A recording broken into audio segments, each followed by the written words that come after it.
네, 이번 시간에는 광복 그리고 대한민국 정부 수립 과정을 보도록 하겠습니다. 이 부분은요, 이 사건의 순서를 기억하시면 될 것 같고요. 그리고 뭐 자세한 내용을 다 외우실 필요는 전혀 없습니다. 왜냐면은 이 부분은 문제가 어떤 부분이 나오냐면 뭐 여운이 형이라든지 아니면은 뭐 김구라든지 김규식이라든지 이런 사람들 이승만은 잘 안 나와요. 왜냐면은 어, 별로 안 좋아하는 인물이기 때문에 뭐 나올 수도 있고요. 어쨌든 간에 이런 인물에 대해서 물어본다거나 아니면 순서를 맞추는 문제가 많이 나오거든요. 그러니까 그 부분에 좀 집중해서 보시면 되겠습니다. 일단 지금 광복을 전후로 해서 국제적인 상황이 어땠는지를 좀 볼 필요가 있어요. 첫 번째로는 포츠담 선언이 있었습니다. 포츠담 선언이 아니라 카이로 회담이 있었습니다. 카이로 회담 같은 경우는 이제 최초로 우리나라의 독립을 약속을 해준 그런 회담이고요. 그 다음은 얄타 회담이 있습니다.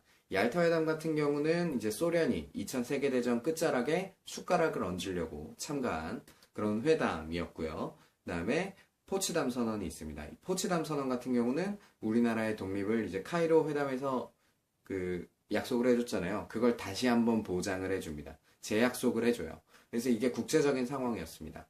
그리고 이제 국제적인 상황 때문에 우리가 자연스럽게 독립이 됐느냐? 그런 부분만 있는 건 아니에요. 우리는 이미 대한민국 임시정부라든지 아니면은 조선 건국동맹이라든지 뭐 조선 독립동맹이라든지 이런 단체들을 통해서 우리나라의 내실을 독립이 되었을 경우에 우리나라가 내실을 다질 수 있도록 준비를 해오고 있었고요. 그리고 항일 무장투쟁을 통해서 실질적으로도 이런 독립 활동을 전개하고 있었습니다. 이러던 와중에 이제 일본이 패망하게 되었고요. 8월 15일이죠. 45년 8월 15일에 일본이 패망하게 되었고 우리나라는 광복을 맞이했습니다. 그래서요, 이 이제 조선에 조선건국준비위원회라는 기구가 생기게 됩니다. 안재홍 그리고 여운형 이 두 사람을 주축으로 세우게 되는데요. 이 안재홍 같은 경우는 중도 우파 그리고 여운형 같은 경우는 중도 좌파의 성향을 띠고 있었다. 그래서 이 조선건국준비위원회 같은 경우는 그 좌우 합작적인 성격을 가지고 있었습니다. 조선건국준비위원회에서 중점적으로 두고 있던 부분은 치안이라든지 아니면은 뭐 행정적인 부분에 대해서 임시기구들을 이렇게 과도기적인 성격을 띠는 임시기구를 설치하는데 중점을 두었습니다. 그런데 이제 미군 그리고 소련군이 이 한반도를 점령하려는 의도가 보이게 되죠. 그래서요, 이제 미군이나 소련군이 들어왔을 때 우리가 이들에게 다시 주권을 뺏기지 않으려면 일단 우리가 나라를 세워놓고 이들과 협상을 해야겠다라는 생각을 하게 됩니다. 그래서 조선인민공화국이라는 임시정부 성격의 국가를 일단 선포를 해요. 일단 선포를 합니다. 그리고 일단 선포를 했는데요. 이 미군정이 들어오면서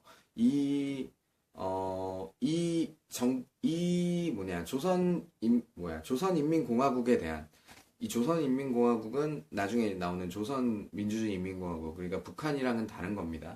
조선인민공화국의 행정적인 성격을 인정하지 않아요. 그 대신 정당적인 성격을 인정해 줍니다. 그러니까 이건 뭐냐면요. 미군이요. 이걸 왜 거부했냐면요.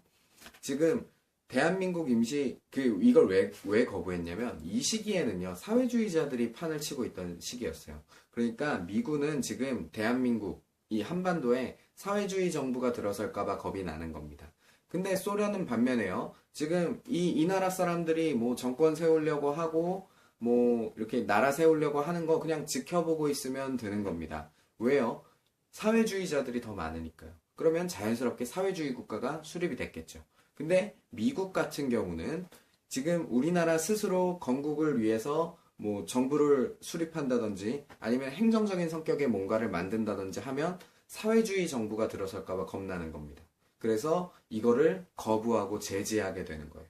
이것이 메가더 장군, 우리가 아는 그 메가더 장군이에요. 메가더 포고문, 이런 데서 이제 그 성격이 드러나게 되는데, 뭐 현상 유지한다, 뭐 이렇게 뭐 이런 이야기를 하는데요. 어쨌든 이 미국과 소련의 입장 차이는 요런 입장 차이였다라는 거를 제가 말씀을 드립니다.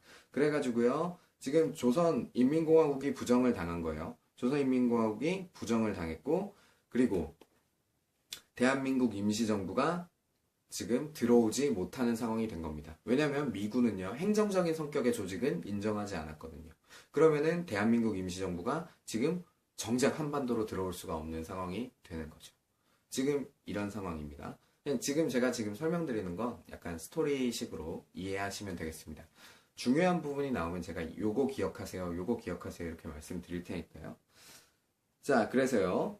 지금 이제 소련과 미군이 점령군으로 한반도에 들어와 있는 상태입니다. 근데 이게 점령군으로 들어와 있다라는 건 무슨 말이냐면요. 이 지역은 우리의 통제 안에 있다라는 선언이 되는 겁니다. 근데 사회주의의 대표 국가였던 소련, 그리고 민주주의의 대표 국가였던 미국이 지금 한반도 안에 남북으로 들어와 있는 상태입니다. 그러면 이 두 나라가 한반도를 어떻게 처리해야 될지를 협의해야겠죠. 그래서 모스크바 삼상회의라는 걸 주최를 합니다. 이 모스크바 삼상회의는 좀 알아두셔야 합니다. 그래서요, 이 모스크바 삼상회의는 이제 미국, 소련, 그리고 여기에다가 하나 더 껴서 영국까지. 그래서 이 세 나라가 회의를 그 대한민국을 어떻게 할지를 두고, 그러니까 조선을 어떻게 둘지를 가지고 지금 회의를 하는 겁니다. 그래서 여기서 지금 결정한 사실들을 좀 알아두세요. 임시정부 수립하기로 했고, 그리고 신탁 통치, 미국, 소련, 영국, 중국이 신탁 통치를 한다라는 거 여기서 결의를 합니다. 그리고 추후에 미소 공동위원회를 주최한다라는 것까지 협의를 합니다.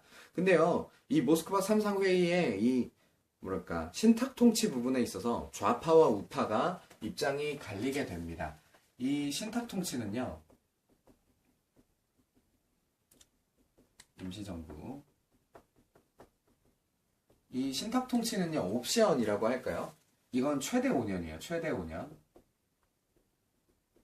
최대 5년을 신탁 통치를 한다라는 조항이 있었습니다. 근데요, 이 조항은요, 임시정부가 수립이 되었을 경우에는 신탁 통치의 기간을 늦출 수 있다라는 조항이 있었습니다. 근데요, 지금 좌파와, 그러니까 사회주의 세력과, 좌우로 하죠.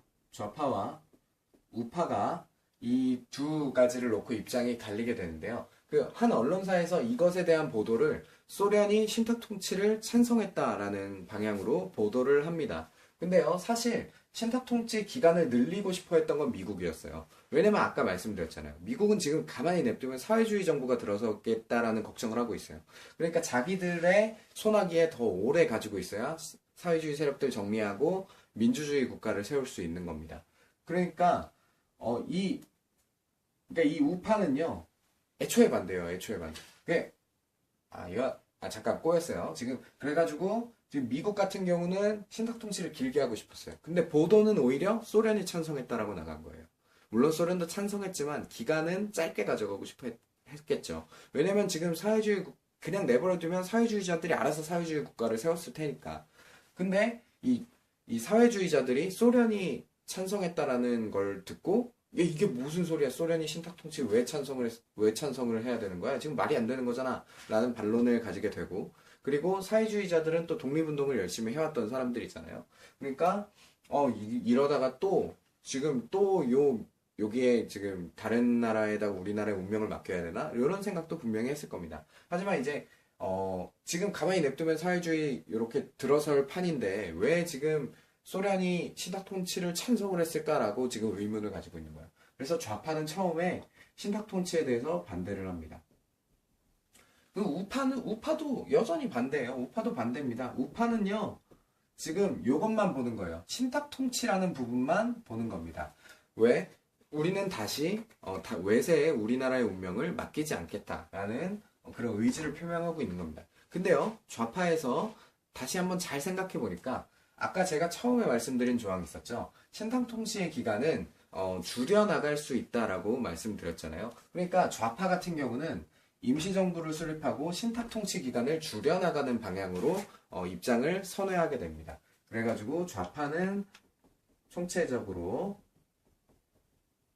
찬성하는 방향으로 의견을 돌리게 됩니다. 그래서 이 신탁 통치에 관해서 이런 의견이 의견 대립이 생겼다라는 거 정도까지 기억해 두시면 되겠습니다.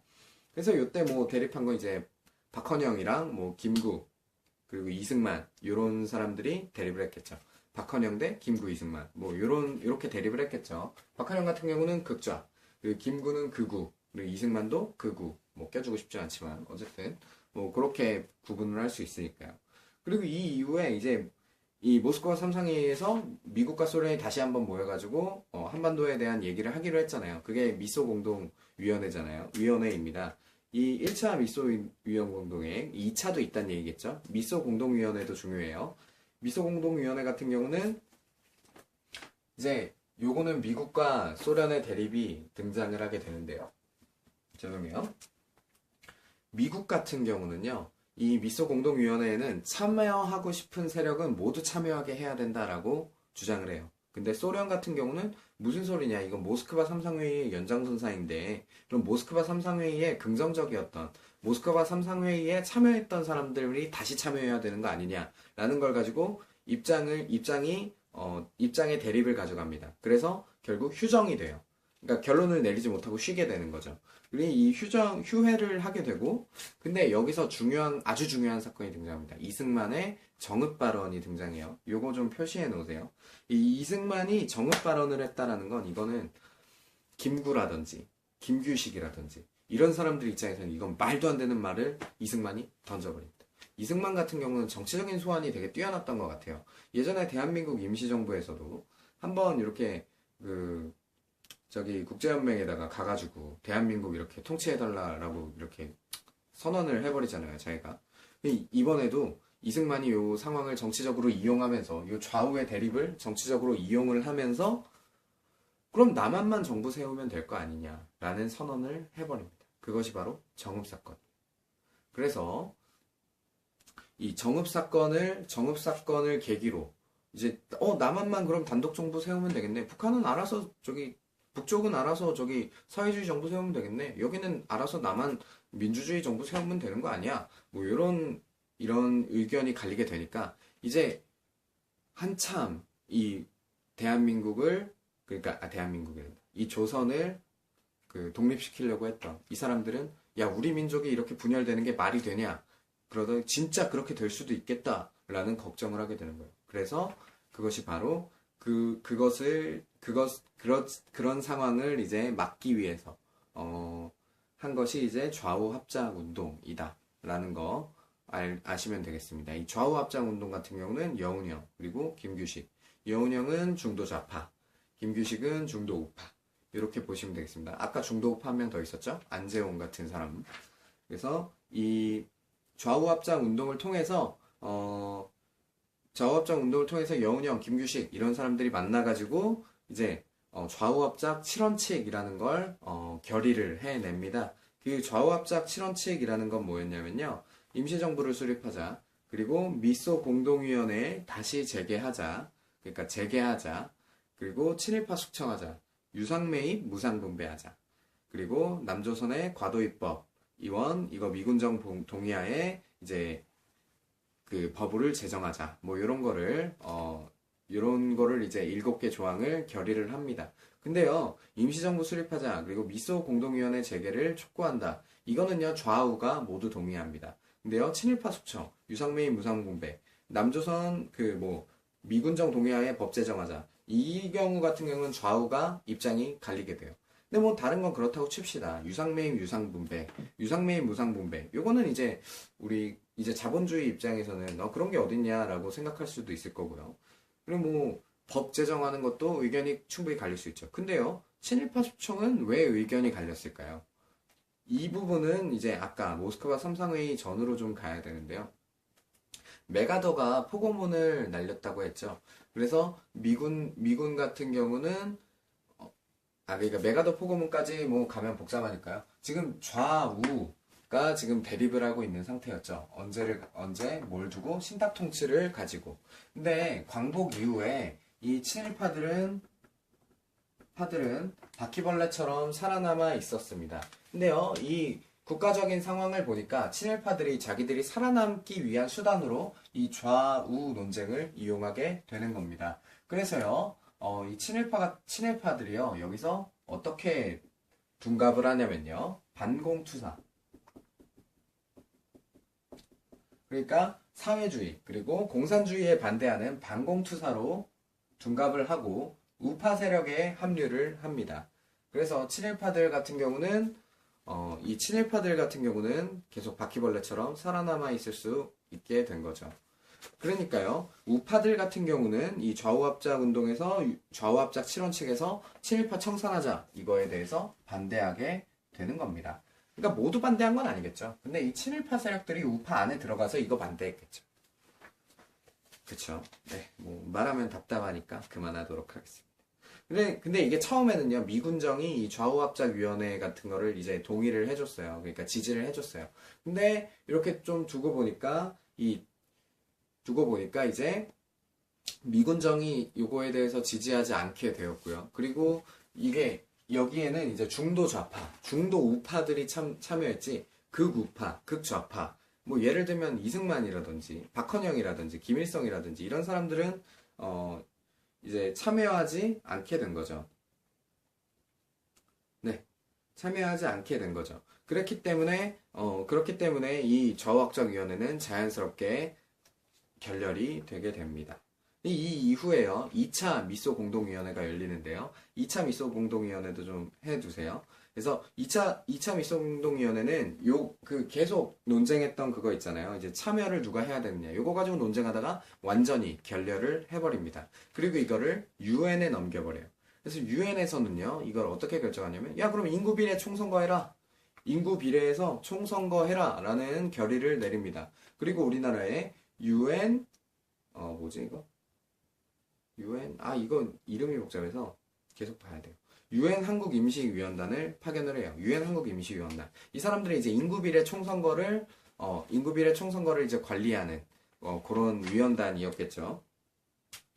근데요, 이 소련 같은 경우는 이 인구비례 총선거를 반대합니다. 왜냐면은요, 남한이 한 200명이 있다고 치면요, 북한은 한 100명 정도에서 150명 정도가 돼요. 그러니까 인구 비례로 하면 자기들이 의석을 많이 못 가져가게 되는 겁니다. 그래서 소련 같은 경우 이런 인구 비례 총선거에 반대를 해요. 그래서 유엔 같은 경우는 유엔 소총회를 열어서 그러면 남한만의 단독 선거를 해라. 그러니까 이승만의 정읍 발언처럼 된 겁니다. 그래서요, 남한만의 단독 총선거가 결정이 되었어요. 근데 이 남한의 단독 총선거에 반대하는 움직임이 있었겠죠. 첫 번째로 이제 김구의 3천만 국민 읍소. 그러니까 이건 글이에요, 글. 김구 선생님이 이제 남한만의 단독 정부를 세우는 게 말이 되느냐. 38선을 뜯어가지고 뭐 38선을 껴안고 죽더라도 뭐 그건 안 된다. 이런 말씀을 하셨었거든요. 그것이 이제 바로 3천만 동포 읍소.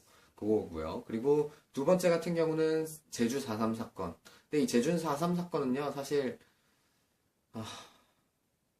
네, 뭐, 그냥 넘어가겠습니다. 왜냐면은, 그냥, 이제, 반공이 들어가 있긴 했어요. 근데, 그 반공을 빌미로, 제주도에 있는 죄 없는 사람들도 많이 죽어나갔거든요. 그래서 이 4.3 사건에 대해서는 좀 언급을 좀 저는 피하고 싶어요. 어쨌든 근데 4.3 사건이 일어났다라는 거 알고 계시고요. 그리고 이제 남북 협상이 있었다. 남북 협상 같은 경우는 남쪽의 대표는 이제 김구 그리고 김규식. 김규식 어디서 만났던 사람들인지 혹시 기억나나요? 대한민국 임시정부의 주석 그리고 부주석이었죠. 김규식이 이제 남북 협상 때 다시 만나게 되고요. 여기에다가 이제 북한의 김일성이 남북 협상을 하게 되었습니다. 그럼에도 불구하고 이 남한만의 단독 총선거를 막지 못하고 5월 10일에 남한만의 단독 총선이 이뤄졌습니다. 그게 이제 50 총선거예요. 50 총선거. 그래서 50 총선 같은 경우는 우리나라 최초의 보통 평등 선거다. 그리고 최초 보통 평등 선거다라는 의미를 알고 계시고요. 그리고 여기에는 김구라든지 뭐 남북 협상파들이 불참을 했어요. 김규식이라든지 김구라든지 이런 사람들 불참을 했어요. 그러니까 자연스럽게 이승만 지지 세력이 많이 당선이 되었겠죠. 근데 의석은 무소속이 제일 많은데요. 이제 이승만 지지 세력들이 많이 당선이 되었습니다. 네, 그리고 5.10 총선 이후에 이제 7월 17일에 이 총선을 한 이유가 뭐냐면 나라의 법을 제정하겠다라는 거잖아요. 국회는 법을 입법 그러니까 법을 만드는 곳이잖아요. 그래서 이제 나라의 법을 만들게 됩니다. 그래서 7월 17일에 재헌헌법을 공포하게 되고요. 지금 재헌절이죠. 그리고 요날 이제 대통령제를 확정을 합니다. 우리나라 이제 공화정으로 완전히 확정이 된 거예요. 대통령제. 근데 대통령은 지금 같은 직선제가 아니라 국회를 통한 간선제였다. 이 부분이 중요합니다. 국회를 통한 간선제였다라는 거 알아두시고요. 그리고 이 7월 17일에 헌판 재헌헌법에서 중요한 부분이 두 가지가 간선제 다음으로 중요한 부분이 두 가지가 있다면 이제 농지개혁하기로 한 거, 그리고 친일파 처단을 의결을 했습니다. 그래서요, 요 부분에 대해서는 다시 바로 이야기하도록 하겠습니다. 어쨌든 이제 7월 17일에 재헌헌법이 발의가 되었고, 그리고 대한민국이 선포가 되었죠. 이제 대통령 선거를 또 했겠죠. 대통령 선거 결과 이제 이승만 그리고 후보로 김구가 나왔는데요. 김구 같은 경우는 본인이 입 후보를 한 게 아니라 다른 사람들의 추천으로. 근데 어차피 김구는 당선이 됐어도 하지 않겠다라는 의사를 표현했기 때문에 사람들의 표를 많이 받지 못해요. 그래서 이승만이 당선이 되어서 이승만이 대한민국의 초대 대통령으로 선출이 되었습니다. 네, 그리고 대한민국이 수립이 되었고요. 그 이후에 뭐 여수순천 사건, 여수순천 이제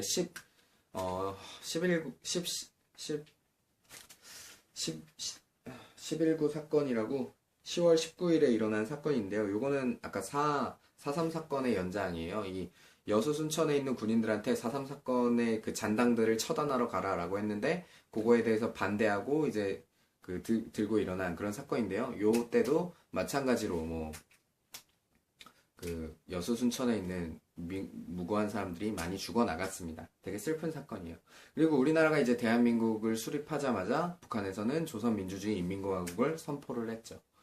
네, 그 정도 알아두시면 되겠습니다. 그리고 이제 친일파 처단을 위해서 반민특위를 실시합니다. 근데 이 반민특위는요, 실패합니다. 왜냐면은 아까도 말씀드렸지만 우파 중에 이제 친일파들이 많이 들어가 있었고, 이승만 지지자들이 이승만한테 붙어 있으면서 친일파들이 이승만한테 붙어서 자기들의 안위를 보존하려고 했거든요. 그래서 이승만이 반민특위 해가지고 친일파 처단하려고 하니까 자기 편이 너무 많은 거예요. 그래서 반민특위를 견제하기 시작합니다. 어떻게 견제하느냐? 경찰을 통해서 반민특위 습격하게 하고요. 그리고 국회에 간첩이 있다, 뿌락지가 있다 라고 주장을 했는데 그 사람들이 다 반민특위다 라고 해서 견제하고요. 그리고 이 공소시효를 낮춰버립니다. 유럽 같은 경우에는 나치 공소시효 제로거든요. 영원히 그냥 나치 했으면 그냥 잡아다가 처벌하거든요. 근데 이제 공소시효를 없애가지고 처벌하지 못하게 만든 거죠. 그러니까 반민특위 실패했습니다. 농지개혁합니다. 우리나라 같은 경우는 유상 매입, 유상 분배를 원칙으로 농지개혁도 실시했고요. 그래서 이제 식민지 지주제가 이때 완전히 없어지게 됩니다. 그리고 이제 6.25 때의 급격한 공산화를 막는 뭐 그런 데 효과를 발휘하기도 했고요. 어쨌든 요 시기에 반민특위가 성공을 했다면 지금 뭐 이제 그때는 다 창씨 개명했어, 그때는 다 친일이었어, 이렇게 헛소리하는 사람들은 없지 않았을까 하는 생각이 좀 듭니다. 네, 요 이후로 이제 6.25 전쟁이 일어나게 되죠. 시간이 몇 분이나 남았지? 네, 잠시 끊었다가 강의를 아예 나누도록 잠시 끊었다가 이어서 바로 6.25 하도록 하겠습니다.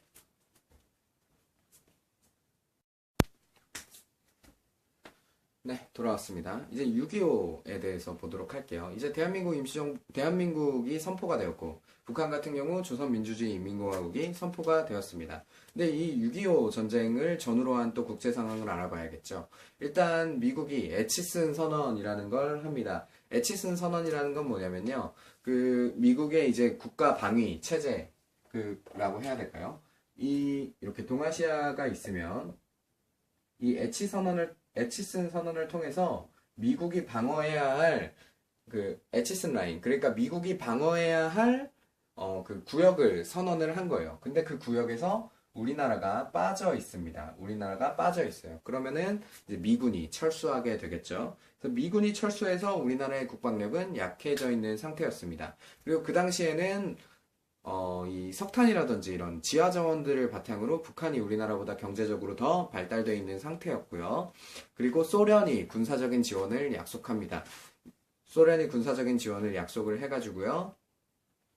이제 그러한 배경들을 종합해서 이제 그리고 그 전에 뭐 이제 화전양면 전술이라고 해가지고 우리나라를 방심시킨 다음에 이를 6.25 전쟁을 일으키게 됩니다. 그때 우리나라 군인들이 많이 휴가를 가 있는 상태였어요. 뭐 그래가지고 대응하기도 쉽지 않았고요. 어쨌든 이제 6.25 전쟁이 발발했습니다. 6.25 전쟁은 남침일까요? 북침일까요? 남침입니다. 당연히 북쪽에서 쳐들어왔죠. 하지만 남쪽이 침입을 받은 겁니다. 그래서 남침입니다. 네, 그럼 6.25 전쟁의 진행 상황에 대해서 좀 볼게요. 일단 우리나라가 낙동강까지 밀려 나갑니다. 그래서 낙동강 방어선을 기반으로 최후 저지선을 하고 있었어요. 이승만 같은 경우 여기서 이제 그 국민 여러분 안심하십시오 뭐 이렇게 얘기해놓고 다리 끊고 도망쳐 버리잖아요. 네, 뭐 그렇다고요. 네, 어쨌든 그래서 낙동강 저지선을 이제 최후의 보루로 삼고 저항하고 있었습니다. 근데 이때 미군이 투입이 되죠. 미군 이 메가더 장군이 투입이 되었고요. 그래서 메가더를 필두로 한 유엔군이 투입이 되어서 인천 쪽으로 상륙작전을 감행합니다. 그래서 인천 상륙작전을 통해서 우리나라가 완전히 전세를 역전하게 되고요. 유엔군과 국군의 연합군이 거의 이제 북한의 대부분의 지역을 점령을 했습니다. 대부분의 지역을 점령을 했어요. 그런데 이때 정말 대사건이 일어납니다. 중공군이 참전하게 되죠. 이 시기에는 물량의 장사가 없습니다. 쪽수에는 장사가 없는 거예요. 그래서 중공군이 엄청난 물량으로 밀고 내려오기 시작합니다. 중공군의 투입은 6.25 전쟁에서 전환점이라고 보시면 돼요. 전환점 두 개를 잡는다면 첫 번째는 인천 상륙작전, 그리고 북한군의 반격의 계기가 되는 중공군의 투입, 요 두 가지 정도를 볼 수 있겠네요. 그래서 중공군이 투입되고 우리나라가 이제 후퇴하게 됩니다. 일사후퇴가 있게 되고요. 일사후퇴. 이 일사후퇴 이후에는 요 38선, 그리고 휴전선을 그리면 지금의 휴전선은 요렇게 돼 있죠. 지금의 휴전선과 비슷한 요 상황에서 요 지역에서 이제 공방전을 계속 펼치다가 이제 소련이 휴전 제의를 합니다. 소련이 휴전 제의를 해요. 그래서 미군과 소련군이 이렇게 휴전에 대한 협정을 합니다. 근데요, 요 휴전 협정이 2년이나 걸려요. 2년이나 걸리는 대표적인 이유는 하나가 포로에 대한 처리였습니다. 포로에 대한 처리. 소련군 같은 경우는 이제 자동 소환, 미군은 자유 소환을 주장했는데요. 이게 뭐가 다르냐? 소련 같은 경우는 포로를 해방했을 때 원래 있던 세력으로 간다. 소련군 포로는 소련에 가고 미군 포로는 미군에 가고. 근데 미군 같은 경우는 포로를 풀어줬을 경우에 가고 싶은 곳으로 가게 한다라는 거. 요 입장을 가지고 2년을 싸우게 되었습니다. 근데요, 요 시기에 이승만 정권에서 휴전 반대 의사를 표명을 합니다. 이것 또한 정치적인 액션이에요. 이승만에는 미국이 필요했습니다. 첫 번째로는 이승만이 필요했던 미국의 세력은요. 첫 번째로는 미군이 필요했고요. 두 번째로는 미국의 경제적인 지원이 필요했습니다. 그래서요, 미군과 소련군이 이렇게 휴전협정하는 걸 못마땅해 했어요. 그래서 여기에 찬물을 끼얹는 사건을 터뜨립니다. 그게 바로 공산군 포로 해방 사건이에요. 반공포로 해방 사건. 반공포로 해방 사건을 통해서 미국의 뒤통수를 쳐버리는 겁니다. 그런데 결국 이승만의 의도대로 됐어요. 그래서 미군 주둔 받아냈고, 그리고 미국의 이제 경제적인 지원까지 받아냈습니다. 이승만이 정치적으로는 되게 능력이 있었던 것 같아요. 양심이 없어서 그렇습니다. 네, 뭐 그러고 그 이후에 이제 휴전을 하게 되고요. 그리고 이후에 우리나라 같은 경우는 미국과 한미 상호 방위 조약을 체결하게 되었습니다. 지금까지 본 내용들은요, 순서를 기억하셔야 돼요. 6.25는 따로 떼서 6.25의 순서를 기억하시고요. 그리고, 그리고 이 대한민국 건국 수립 과정도 순서 기억하시고, 그리고 여운형이라든지, 김규식이라든지, 그리고 김구라든지, 이런 사람들이 어떤 생각을 하고 있었는지를 정리해 보시고요. 그리고 모스크바 삼성회의, 그 다음에 1차 미소 공동위원회, 그리고, 그 다음에 이승만의 정읍 발언, 그리고 좌우 합작 운동, 하지만 실패, 그리고 2차 미소 공동위원회, 그리고 유엔의 임시위원단 파견, 그리고 유엔 소총회에서, 소총회 맞죠? 네, 유엔 소총회에서 남한의 총선거를 결의를 했고, 이제 50 총선거를 통해서, 그 전에 이런 저항 운동들이 있었고, 그리고 50 총선을 통해서 국회의원 선출했고, 그 다음에 7월 17일에 재헌 헌법 공포했고, 이승만이 대통령에 당선이 되면서 대한민국을 선포했고, 그리고 북한은 조선민주주의 인민공화국, 그리고 이후에는 이제 뭐 반민특위라든지 그리고 농지개혁 이런 것들을 시행했고 그 다음이 6.25. 요 흐름을 좀 알아두시면 되겠습니다. 네, 다음 시간에는 이제 4.19 혁명 그리고 5.16 군사정변에 대해서 그리고 5.18까지 볼 수 있으면 보도록 하겠습니다. 네, 수고하셨습니다.